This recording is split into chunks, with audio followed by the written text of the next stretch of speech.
Everybody say, praise the Lord. Praise the Lord. Nung naghamon ng gera sa langit si Lucifer against his creator. Alam mo naman, pag maghamon ka ng gera, gusto mong itapple down ang iyong kaaway. So, si Lucifer ay gusto niyang itapple down ang trono ng Diyos to dethrone God.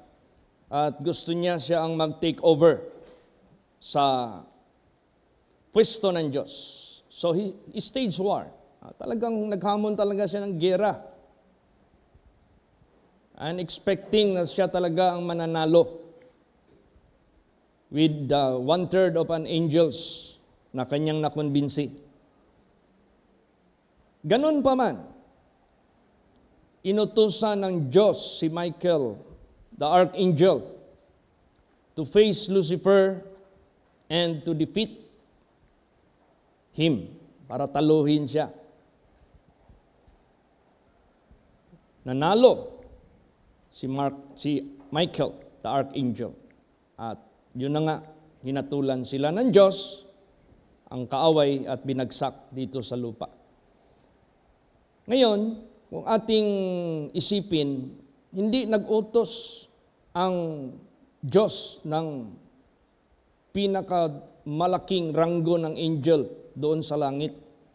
Hindi siya nag-summon para pababain dito sa lupa, magpakatawang tao, magpakamatay para sa atin for our redemption, for our ransom. Anong ginawa ng Diyos? He personally, siya mismo personally, ang pumunta dito para pangatawanan niya ang redemption natin, para pangatawanan niya ang ransom na dapat gawin sa buhay ng tao para lang ma-redeem at mabalik sa kanyang kamay. Imagine that. Gaano tayo ka-valuable sa Diyos. And even the fairest of angel of God is not worthy to ransom us. But it got to be, and it must be, God Himself. Ang Diyos mismo ang gagawa nito. Naisip niyo ba gaano tayo ka-valuable? Amen? Amen. Praise the Lord! Praise the Lord! Yan lang isipin natin. Kaya pala sinabi dyan sa Bible, paparusahan niya talaga na walang awa ang ayaw tumanggap sa kanyang pag-ibig. Because they received not His love. Therefore, God is sending them a strong delusion that they should believe a lie, that they should be dumb. Pag hindi natin naintindihan ano ang pag-ibig ng Diyos sa buhay natin, baka hindi rin natin tanggapin ang pag-ibig ng Diyos. Baka hindi rin natin intindihin ang kanyang pagparito sa sanglibotang ito. Baka atin lang itong i-take light at hayaan na lang natin manaig ang dyablo sa buhay natin by his deception and by his lies. Kaya magpakatibay tayo. Kaya tingnan mo si Lord Jesus Christ, gusto niya talaga magpatuloy talaga tayo sa kanyang precious words. If ye continue in my word, then you will be my disciples. You will be my followers. You will be my servants. Kaya ang salita ng Diyos, napaka-importante, patuloy tayo. We will be discovering more truths, katotohanan ng Diyos. Kaya tingnan mo, nabuksan yung isip natin. He never summoned any the fairest angels in heaven to come down on earth to do for our ransom.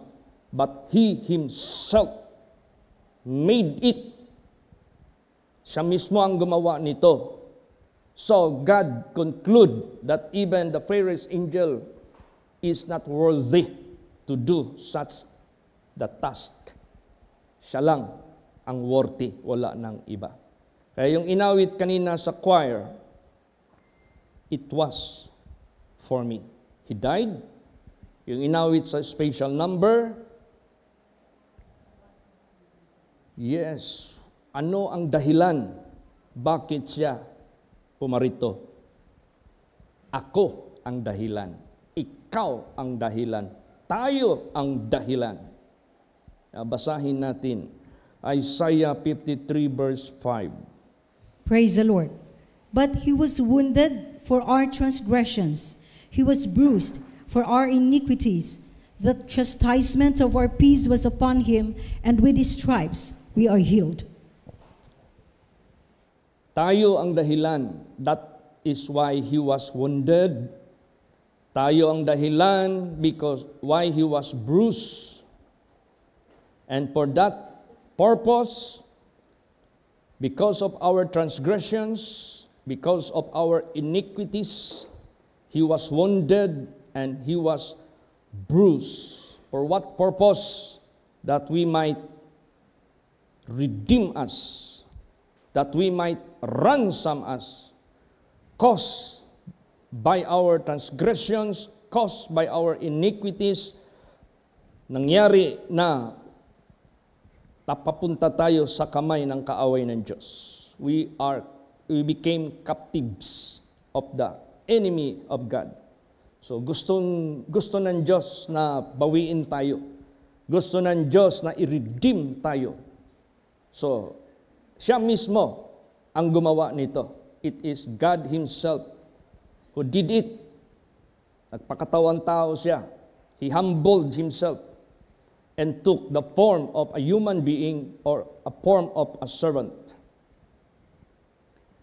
The chastisement of our peace was upon Him.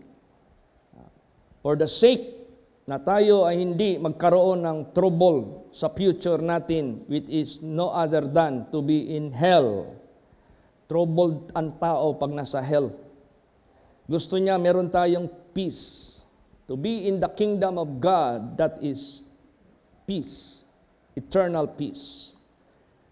Grabe yung chastisement nangyari sa Kanya for us to inherit peace. Di basta-basta yan. And with His stripes, we are healed. Because of our sicknesses, which is bound to die in the second death, doon sa impyerno, sa ating kaluluwa, gusto niya itong gagaling. We will no longer bound to die, but we shall be healed and obtain life eternal. Tayo ang dahilan. At ito ang mga reasons. Praise the Lord. Praise the Lord. Napakalaking ito, idinulot sa buhay po natin. So ano talaga pala ang dahilan? Bakit niya ito ginawa? What is the background and what is the reason behind? Basahin natin. Isaiah 53 verse 6. Praise the Lord. All we like sheep have gone astray.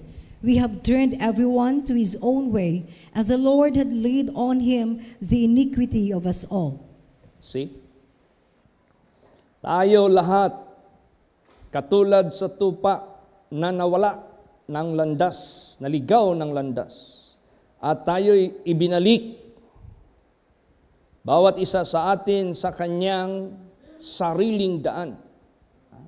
Sa kanyang sariling daan na maghahatid sa atin sa kaluwalhatian na walang hanggan. Yung ating pag-gone astray, papunta tayo doon sa kapahamakan. Itong pag-gone astray, ito na yung papunta sa kapahamakan. Pag gumawa ka ng kasalanan, tempted by Satan, then you are being astrayed, no? Nawala ka, papunta ka sa kapahamakan. Ngayon, gumawa ang Diyos ng paraan, mabalik tayo to His own way. Kunin tayo sa way ni Satanas, na gusto tayong ipahamak. Ang objective ni Satanas sa tao, to kill, to destroy, and to steal. Kinuha tayo ng Diyos doon, at inilagay niya tayo sa kanyang own way. And the Lord hath laid on Him the iniquity of us all. Nilagay niya lahat kay Jesus ang lahat ng iniquities sa buong mundong ito. Siya yung nagbata, siya yung nagbuhat, siya yung nagdala po nito.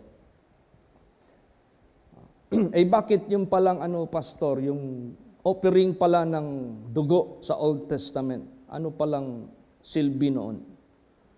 Basahin natin. Hebrews 9:12 hanggang 15. Praise the Lord. Neither by the blood of goats and calves, but by his own blood he entered in once into the holy place, having obtained eternal redemption for us. For if the blood of bulls and of goats, and the ashes of an heifer, sprinkling the unclean, sanctifieth to the purifying of the flesh, how much more shall the blood of Christ, who through the eternal Spirit offered himself without spot to God, purge your conscience from dead works to serve the living God? And for this cause he is the mediator of the New Testament, that by means of death, for the redemption of the transgressions that were under the first testament, they which are called might receive the promise of eternal inheritance. Ayan. Hindi ho dugo ng baka at ng kambing o kaya ng tupa ang makakalinis sa atin. They are not worthy. Hindi sila worthy. But it got to be the blood of Christ, who through eternal Spirit, it must be from heaven. Because this matters, it pertains to heavenly things. Kasi yung kaluluwa natin, this will becoming heavenly dwellers. So, kailangan ang Redeemer must comes from heaven. Yun lang ang pwedeng magiging valid at magiging acceptable. Kaya ang Diyos mismo ang siyang gumawa nito. To become salvation is very much possible sa buhay natin. Para maging ang redemption natin maging talagang effective talaga. Then ang pinaka main purpose nito, they which are called by might receive the promise of eternal inheritance. Praise the Lord. So this is not all about the inheritance of earthly possessions. This is not about the inheritance of any established businesses. No, because they are as nothing in the eyes of God. But this is all about the most important thing na gustong ibigay sa atin, ipatanggap sa atin, yung eternal inheritance. Praise the Lord! Yan, kaya napaka-importante po talaga maintindihan natin ang ginawa ng ating Panginoong Hesukristo. Walang valuable things sa langit at sa lupa who can afford to do the ransom of our soul. Walang mahalagang bagay sa lupa, walang mga creatures sa langit na napakahalaga sa mata ng Diyos na kayang mag-ransom ng isang kaluluwa. Wala. It is only the blood of Jesus. It is only the one who came from heaven. Siya lang, wala ng iba. Basahin natin. Psalms 49, verse 7 and 8. Praise the Lord. None of them can by any means redeem his brother, nor give to God a ransom for him. For the redemption of their soul is precious, and it ceaseth forever. Yan. Wala sa kanila na kahit anumang paraan na kanyang matubos ang kanyang kapatid, ni anumang ibibigay doon sa Diyos para matubos ang kanyang kapatid o ang tao. Dahil ang katubusan ng kaluluwa ay napakamahal, and it ceaseth forever. Walang presyo na kayang itumbas nito to ransom. Wala forever and ever. Except the blood of Jesus Christ. Because He came from heaven. Praise the Lord! Praise the Lord. And He Himself is the God Himself. He Himself is the Creator. Siya lang, wala nang iba that can afford it. Wala na maka-afford. So, yung pag-ibig ng Diyos na iginawad niya sa atin, it is super. Kaya nga sinabi diyan, no greater love that a man hath done than this. No greater love. Wala nang higit pang pag-ibig sa ginawa ng taong ito who laid His life for us. Wala na. Bakit? It is not all about how He died. It is all about the value of the one who made it or who offered His own self. Yung value. Ang kailangan, hindi earthly things. Kahit yung heavenly things, even angel cannot afford to pay for our ransom. It got to be the price of the living God, who humbled Himself, became as a son of God. Siya lang ang makaka-afford po nito. Wala nang iba. Basahin natin. Matthew 20 verse 28. Praise the Lord. Even as the Son of Man came not to be ministered unto, but to minister and to give His life, and to give His life a ransom for many. Yes. Siya lang. Wala nang ibang legit. Wala nang ibang matatawag nating tunay, totoo, na pagtubos sa lahat ng mga tao from being went astray. Nawala ka. All have sinned and come short of the glory of God. Nawala ka. Na-deceive ka. No one is righteous, no, not one. So, lahat, para ka mabalik sa His own way, there must be someone that will pay the price for your ransom. And it is only by the blood of Jesus. It is only by the life of Jesus. Wala nang iba. At minsan niya lang yan ito. Isang beses lang niya ito gagawin para na sa lahat na henerasyon. It will never happen again. Basahin natin. Hebrews 10 verse 10. Praise the Lord. By the which will we are sanctified through the offering of the body of Jesus Christ once for all. Yan. Tayo'y nalinis sa pamagitan ng paghandog ng kanyang katawan. Katawan ng ating Panginoong Hesukristo once for all. Isang beses niya lang ito ginawa at lahat kasali na to benefit the ransom. And this only will take effect through faith if you believe the gospel of our Lord Jesus Christ. Praise the Lord. Pero hindi diyan nagtatapos ang lahat. Hindi diyan nagtatapos ang lahat. Kasi we have more years to live after we receive Christ, after we receive the ransom, after we receive the redemption through His precious blood. Hindi diyan nagtapos. Basahin natin ang kaligtasan. Kung pag-uusapan ng kaligtasan. Romans 5 verse 10. Praise the Lord. For if, when we were enemies and were reconciled to God by the death of His Son, much more, being reconciled, we shall be saved by His life. Yes. Pag sinabing reconciled to God, nabalik ka sa Diyos by the ransom which He made through the blood of Jesus Christ, by offering His body, reconciled ka sa Diyos. But Satan will never stop trying his best to bring you back to his own hand. No? Si Satanas, habang buhay tayo, hindi yan maghinto. Magsisikap pa rin yan na makuha ka uli para mapasa kamay ka na naman. Tingnan mo yung parable dito sa Bible. Merong isang demon possessed that was delivered. Tapos yung masamang espiritu na umalis, naka-remember siya. Sabi niya, oy, teka. Yung pinasukan ko minsan na kung saan ako'y napalayas. Balikan ko nga ito. I want to check. Sino ang meron bang nakapalit sa akin doon? Pagdating niya doon, was vacant.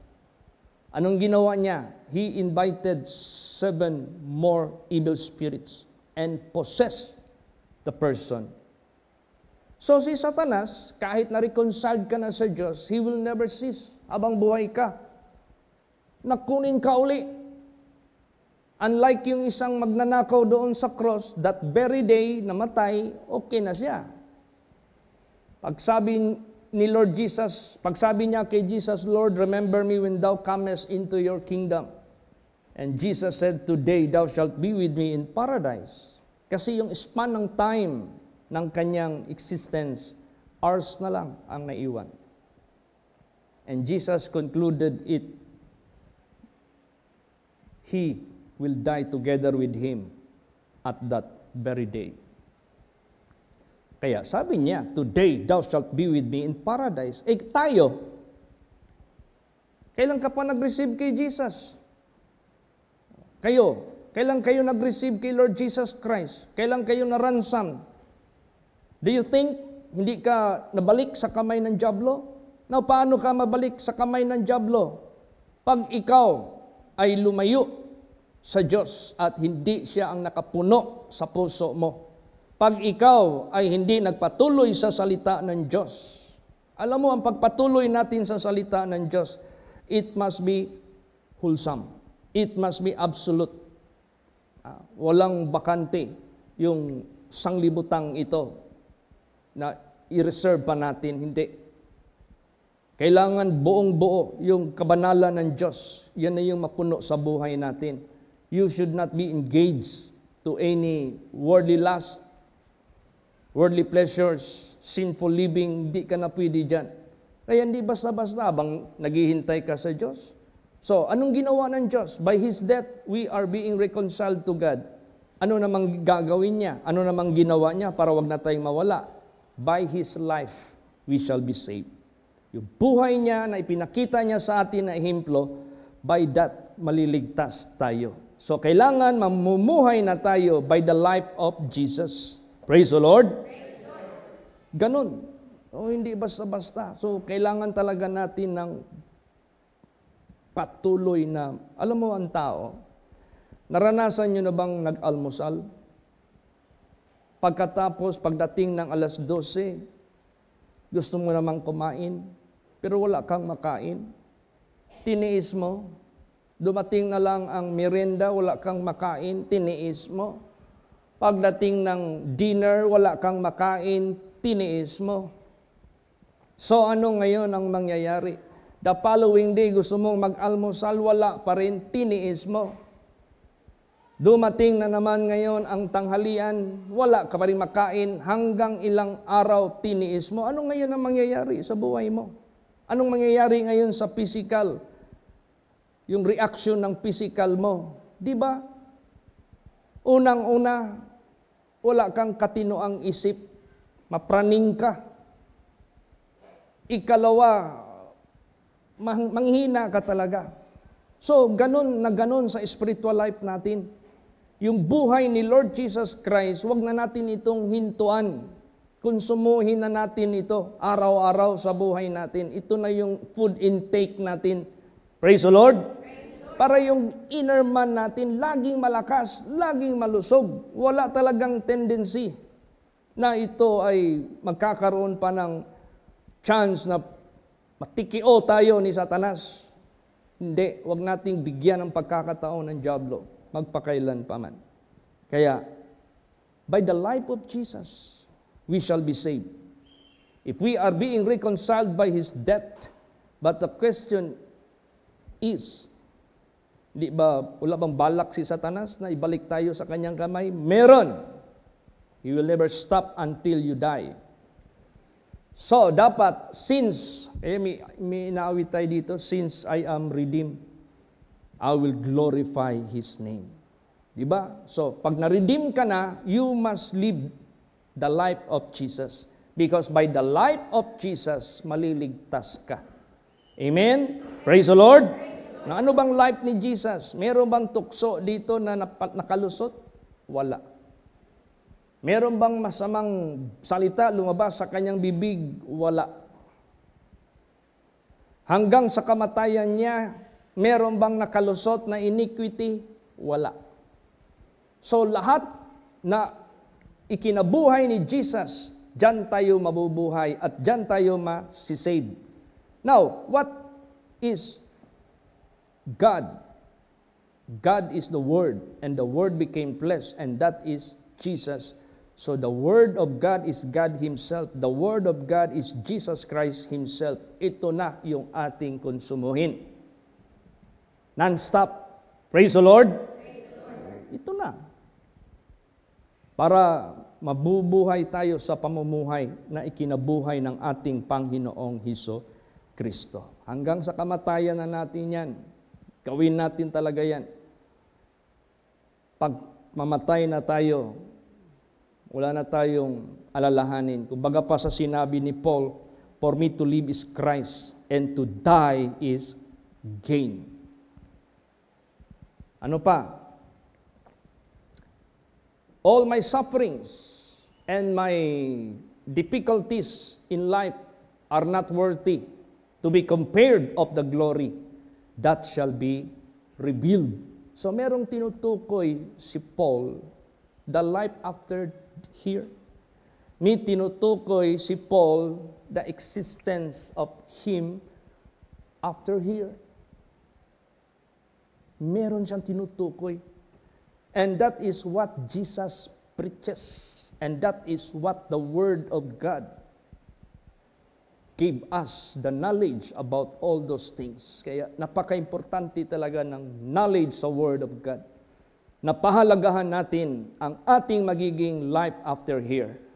At yan na yung ginawa ng Diyos. He make everything for us to be possible na maka-inherit talaga sa eternal inheritance. This is all about His death. This is all about His sufferings. This is all about His coming to the world through the flesh to inherit the eternal inheritance. Praise the Lord! Praise the Lord. Ganun po. Hindi big deal yung maka-blessing ka ng material, makabahay ka ng maganda, hindi big deal yun. Makasasakyan ka ng maganda, hindi big deal yun. Pwede mangyari yan sa atin as God permits. But that is not big deal. That is not big matter.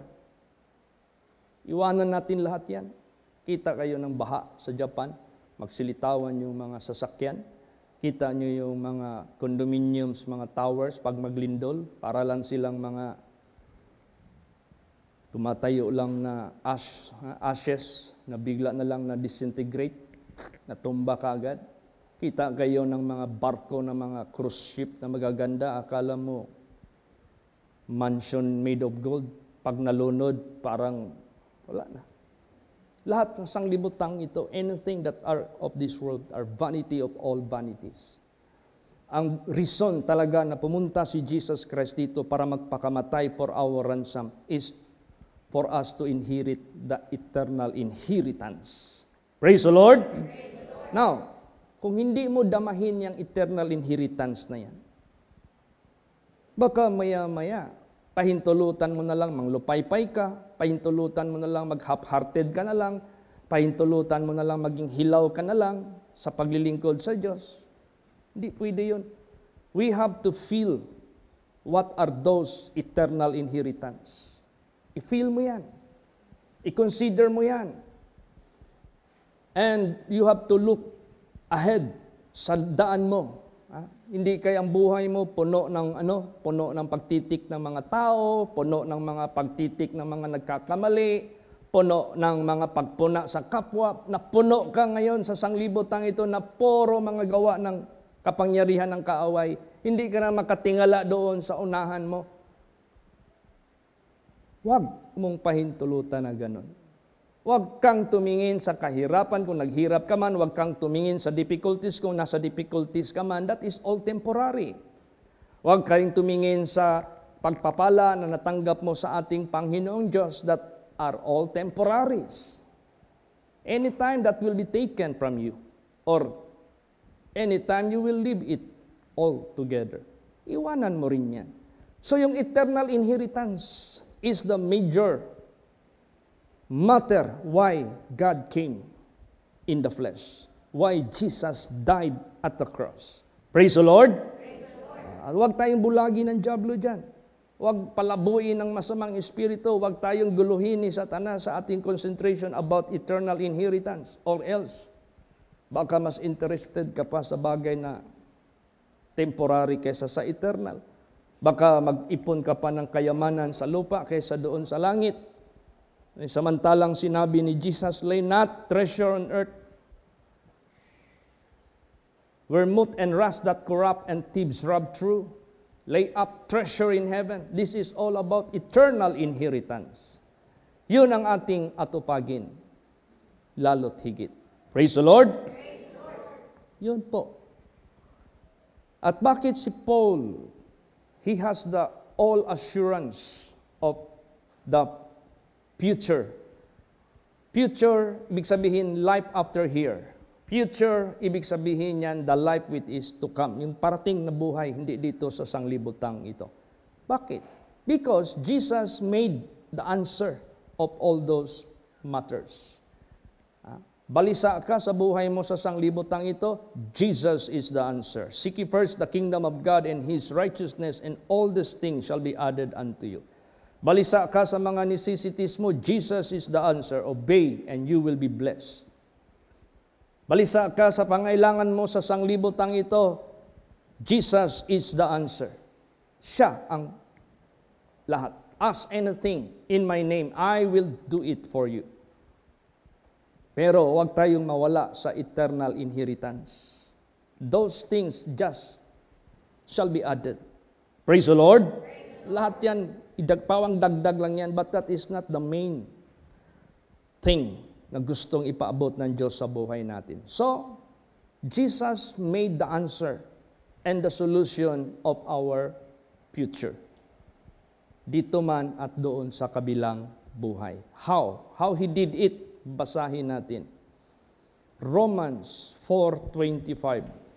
Praise the Lord, who was delivered for our offenses and was raised again for our justification. Yeah. Who was delivered for our offenses? He was delivered, what do you mean? He was caught, He was judged, He was condemned, and He was crucified. He was delivered for our offenses. Hindi yan dahil sa kanyang mali na nagawa that He is deserved to die. Hindi. For our offenses. Para yan sa ating mga kasalanan. Para lang tayo maransam niya. Para lang tayo ma-redeem niya. And was raised again for our justification. The resurrection was not made or was not done for His own benefit. Yung resurrection, hindi yun para sa benefit ni Kristo. Because He Himself is the resurrection. Praise the Lord. Hindi na kailangan yun. He doesn't need about that. Tayo. What is for our justification? Pag sinabing justification, yung ating future sa life after here, sigurado na. Jesus made it. There is a proof.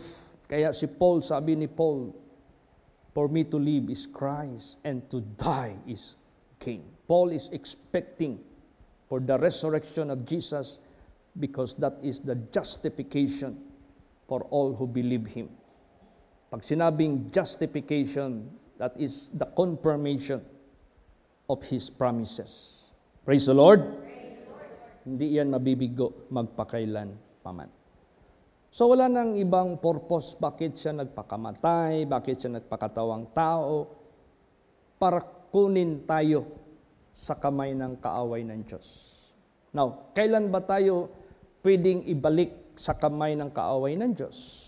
Is that possible? Yes, that is very much possible. Look at the people of God, the people of Israel in the Old Testament. They were afraid, no? Napalaya na sila mula sa Egypt. Anong nangyari? Gusto silang babalik. Gusto silang babalik doon. Ang gusto ng Diyos, palayain ka sa captivity of Egypt, dalhin ka doon sa land of promise, filled with milk and honey. Ang captivity of Egypt, that is the symbol of, in the hand of the captivity of the devil, caused by sin. Pinalaya tayo ni Kristo para dalhin tayo sa land of promise, which is the kingdom of God. Is there any possibility for anyone na mabalik doon sa captivity? Yes, there is possibility. Malaki ang possibility. Kaya nga mayroon ditong verse, remember Mrs. Lot. God hath no pleasure sa mga taong lumingon sa kanyang likuran. If a man hold his plow and look at his back, is not worthy to inherit the kingdom of God. Malaking posibilidad talaga na mabalik ka doon sa captivity of sin. Kaya gusto ng ating Panginoong Diyos, sirain na natin lahat ng mga instruments ni Satanas sa buhay natin who enslaved us, yung nag-slave sa atin sa kasamaan. And that is how Jesus will do it for us, para sa ating kaligtasan. Basahin natin yan. 1 John 3:8. Praise the Lord. He that committeth sin is of the devil, for the devil sinneth from the beginning. For this purpose the Son of God was manifested, that he might destroy the works of the devil. Yan. Sino man ang gumagawa ng kasalanan ay sa dyablo. Sige. Gagawa ka ng kasalanan, bumalik ka sa dyablo. Na-redeem ka na, na-ransom ka na, gagawa ka ng kasalanan, binalik mo yung sarili mo kay Satanas. That is the real situation. For the devil sinned from the beginning, and for this purpose the Son of God was manifested, that he might destroy the works of the devil. Ano yung works of the devil? Sin. He himself, he destroyed his own self by sin. And he will destroy us through sin. And Jesus came to destroy sin, to take away the sins of the world, to throw it away from you. Destroyed na yan. Praise the Lord! Kaya ganun sa buhay natin, napaka-importante. Kaya itong every first day of the Sunday of the month, God asks us to have this Holy Communion to refresh us, to remind us na ginawa niya lahat yan because we are so valuable.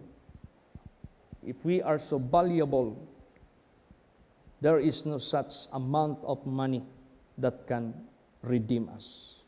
Ganon tayo ka-valuable. It is neither an angel of God can afford. Hindi. It must be God Himself. Hindi basta-basta. Kaya, minsan mag-alaala ako sa sinabi dyan na because they did not receive the love of God, God will send a strong delusion that they should believe a lie, that they might be dumb. Galit ang Diyos. In spite of all His effort, in spite of all His unconditional love, meron pa ring mag-despise, meron pa ring hindi mag-appreciate, meron pa ring hindi magtanggap. Because these people lack of knowledge. Because these people never continue in His Word. Because these people never believe the gospel of the kingdom of God. That will be the tendency, yan ang maging tendency if you refuse to listen and to continue in the Word of God. Ayun nga nakikinig, mahirapan pang ang maligtas. Yung nagbabasa, mahirapan pang ang maligtas. Bakit? Sino pala ang maligtas? Yung gumawa. We are not being justified by as a hearer, but we are being justified as a doer of the word na ating napakinggan. So, ang dinidestroy ng Diyos sa atin, the works of the devil, which is sin. What is sin? Sin is the transgression of the law. Sin is the violation of the law. Yan. Puno tayo ng salita ng Diyos that we might know what are those commandments of God. Baka may na-transgress tayo. Baka may na-violate tayo. At gawin natin ang lahat ng habang may tsansa pa, habang may buhay pa, to escape from all iniquities. Go away from it. Umalis ka na dyan. Lumayas ka na dyan. Talikdan mo na. Mamumuhay ka. Sinless, mamumuhay ka. Faultless, mamumuhay ka. Wala ng mga errors sa buhay mo. And Jesus is the answer. He is the answer. Praise the Lord. Wala ng iba. So, the reason why He came for you and for me to destroy the works of the devil. And that is why He asked you, He asked me, go and do not establish again the work of the devil. How? Go and sin no more. Yun ang sinabi ng ating Panginoong Hesus Kristo. Ngayon, paano tayo hindi magkasala? Is there any way? Yes. Basa. 1 John 3:9. Praise the Lord. Whosoever is born of God doth not commit sin, for his seed remaineth in him, and he cannot sin because he is born of God. Yes. Word of God. Ang sagot diyan. Whosoever is born of God doth not commit sin. And what is it? Anong meron sa kanya? For his seed remaineth in him, and he cannot sin because he is born of God. See? Dati born of sin. We were born in sin. We were born in Satan. But through the word of God, we become born again. You can never be called born of God unless you are born again. Kasi we were born in sin. Dapat mapatay mo na yung unang relationship natin kay Satanas, done by sin. Then, dapat you must be born again. You must pass through baptism. Praise the Lord. Para ilibing yung lahat ng iyong kasamaan, kasalanan. And as you rise from the water, you should no longer live the former things, but you should walk in the newness of life, and that is being born again. Born again. Born of God, that not commit sin. Why? Because His seed remaineth in Him. Paano mag-remain yung seed? What kind of seed is that? Last verse, pakibasa. 1 Peter 1:23. Praise the Lord. Being born again, not of corruptible seed, but of incorruptible, by the word of God, which liveth and abideth forever. Yan. Minsan nakaisip tuloy ako sabi ko, ang Cebu nagre-request doon ng Holy Place Church. Ang Buena Vista nagre-request din ng Holy Place Church. Tagum, marami nang nagwi-wish na, Pastor, meron sana kayo dito na ako magsimba. Sabi ko, Lord, what I should do? Ngayon, parang nag-spark lang sa isip ko yung satellite church. Satellite church. Habang wala pang sagot na mapadalhan sila ng worker doon. Ang inano ni Jesus sa akin, satellite church. Bakit satellite? Ito, online.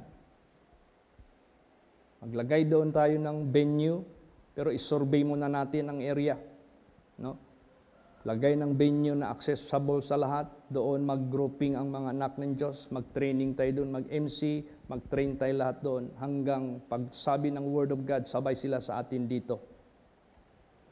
At least, yung gusto nila na hindi mahinto sa kanila ang Word of God, masasagot yan by satellite church. Minimal lang, wala na silang pakainin na worker muna. Praise the Lord. Minimal lang. Provide lang tayo doon ng, siyempre, pag mag-request yan sila, pag sabihin ko, sige, bili kayo dyan ng monitor. Bili kayo, mag-subscribe kayo ng kahit data lang, pili tayo dyan ng venue. Kung sinong merong bahay dyan na malaki, start muna tayo dyan. Bahala na. Kaysa, kawawa yung mga tao na request ng request, hindi man lang natin magawa ng paraan, masagot yung pangangailangan ng kanilang kaluluwa.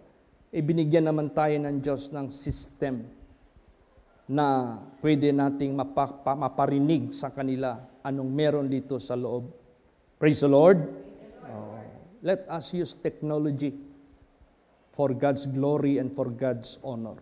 If Satan used this technology to seduce and to entice and to tempt people to see those prohibited by God and to commit those lustful lust of the flesh and lust of the eyes and pride of life. He used technology. Tayo, shall we not use the technology for God's glory and for God's honor? Praise the Lord. Use it. Gamitin natin ito. So let us, yun ang burden ko talaga. Yung boses ng mga nagre-request, it keeps on ringing in my ears. Laging nag-e-echo. Nag-e-echo. Lord, what I should do. What I must do. Anong gagawin ko? So, kailangan talaga ng That is possible if God's will. Praise the Lord. So, the first thing we have to do is to pray. The first thing we should do that we should ask God whether this is pray. Kaya yan ang i-pray natin. Maraming, napapansin ko sa natin, live natin. Pero marami na talaga ang nag-subaybay sa atin.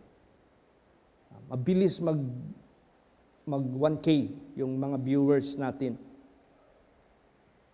Mabilis. Hindi madatna ng few days lang.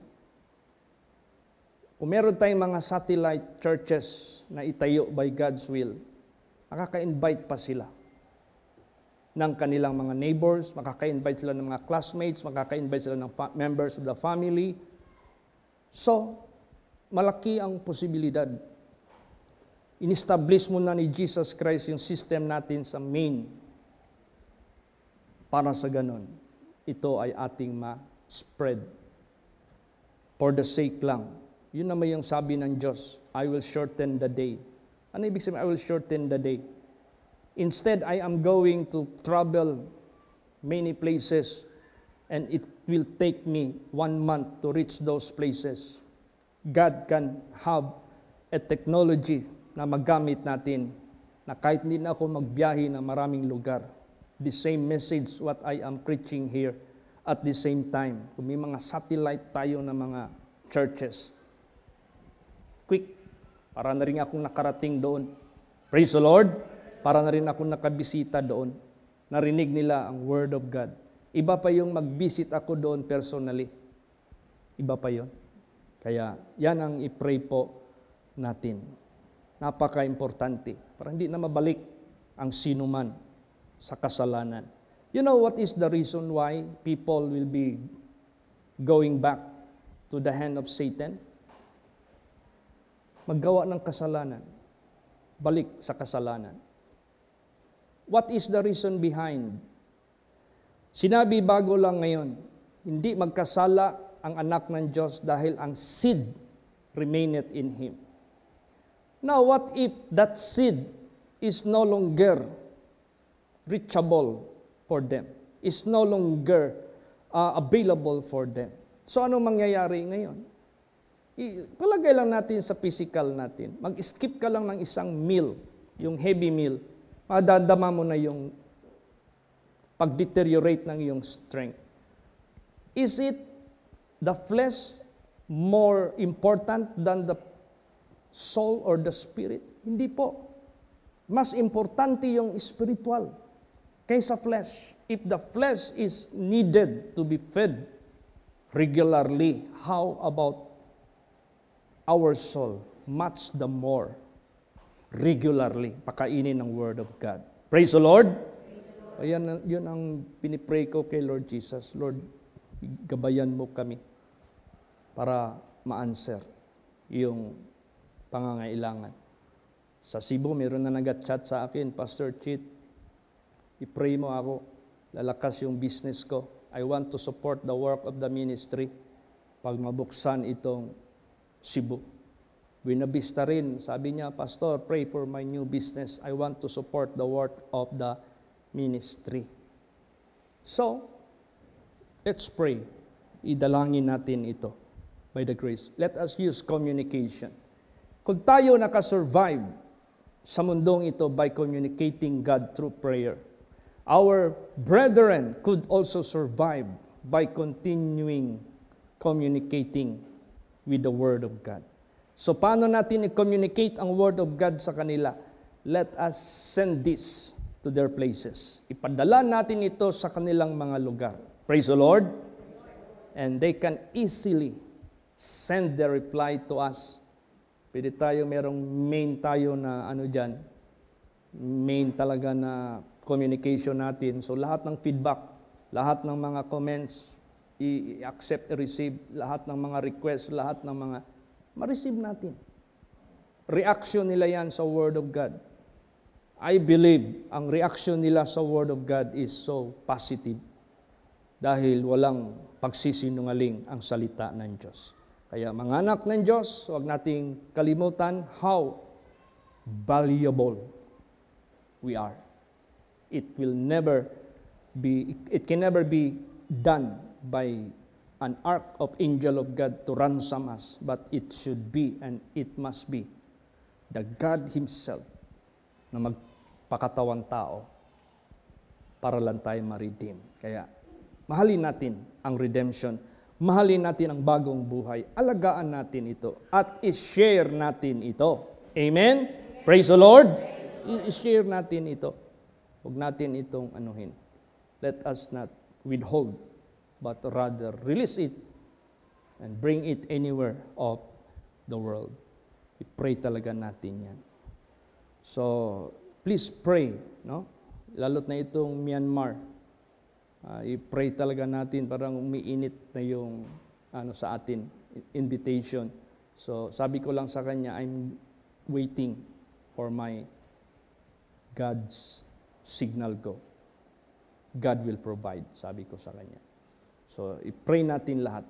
Siya lahat ang magpadala sa atin kung saan niya gusto. Basta prepared tayo, ready tayo, alam natin anong gagawin natin for the purpose of God. Amen? Praise the Lord. Magsitayo po ang lahat.